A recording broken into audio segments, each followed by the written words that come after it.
से निगाह रखो। कीजिए दया प्रतिपालक कृष्ण महाराज की जय हो जय हो जय हो जय हो।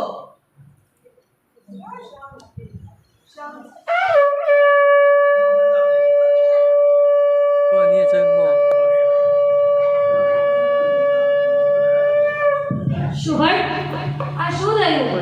જલ્દી દોડો, તપાસ કરો. આ કોને ઉપાય મચાય છે?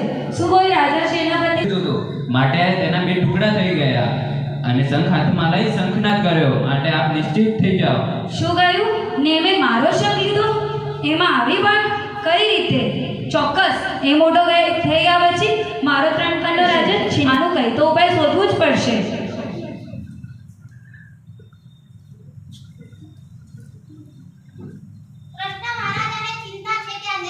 નકામી ચિંતા કરો છો? એમને લગ્ન કરવા બનાવવા એ તો ડાબા હાથનો ખેલ છે.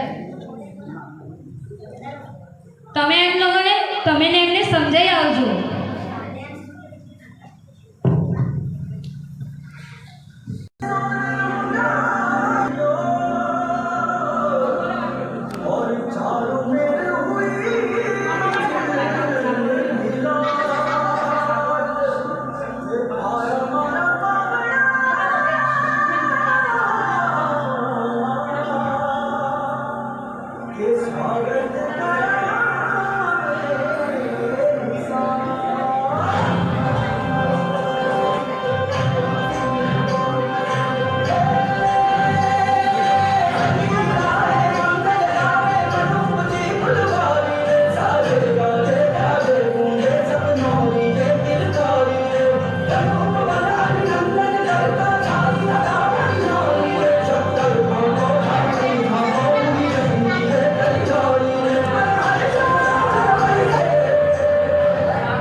અરે નેમજી, તમે તો મોટા માણસ.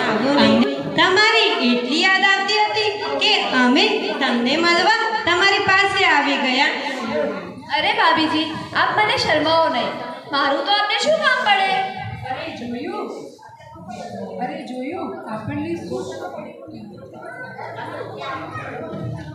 અરે જોયું આપણને શું કહ્યું કે મારું શું કામ પડે એટલે મને મળવા ના આવી એમ જ ને.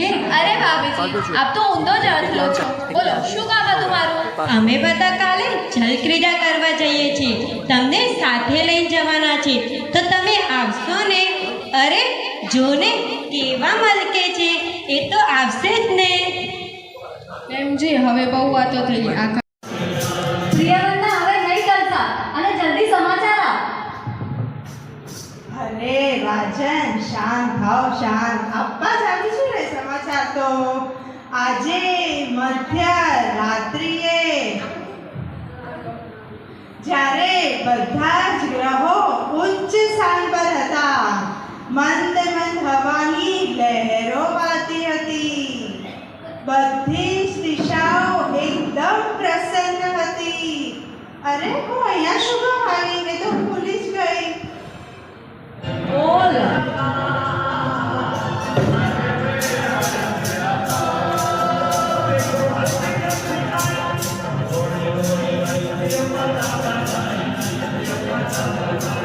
પ્રિયવંતા, હવે તો બોલ.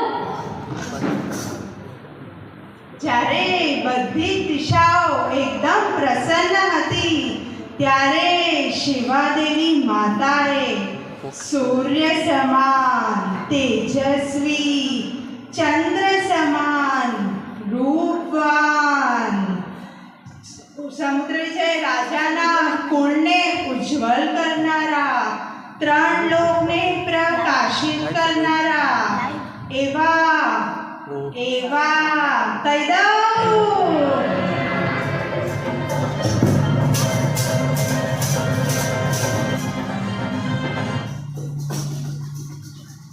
અરે માર્સલ, આપી દઉં સમાચાર.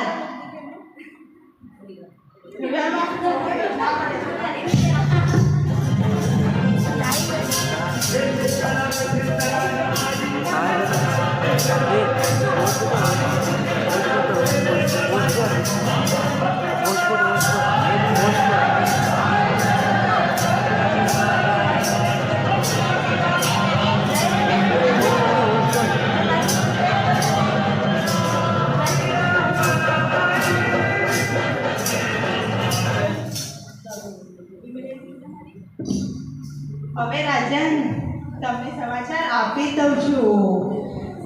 મધ્યરાત્રિએ માતાએ એમના આંખના તારા સમાન, શિવા દેવીના આંખના તારા સમાન પુત્ર રત્નનો જન્મ થયો છે.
प्रतिपालक समुद्र विजय महाराज की जय जय हो, विजय